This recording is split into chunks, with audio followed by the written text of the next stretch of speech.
So what's up everyone and welcome back to our channel in another tutorial.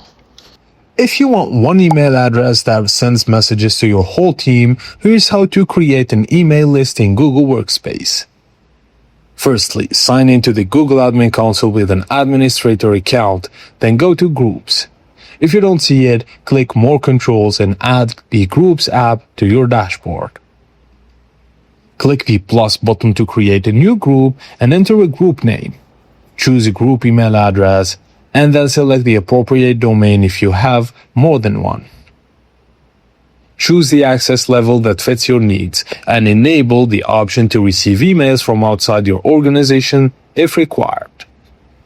Click Create Group and open the new group and select Manage Users. Click Add Members and enter the email addresses you want to include. Assign each person a role such as member or owner and save your changes. And finally, send a test email to the group address to confirm that every member receives the message. And that's it. Your Google Workspace email list is ready to use, making it easy to send emails to the entire team and for business. If this tutorial helped you out, please don't forget to like the video and subscribe to our channel for more quick tips like this. Thank you for watching and I will see you on the next one.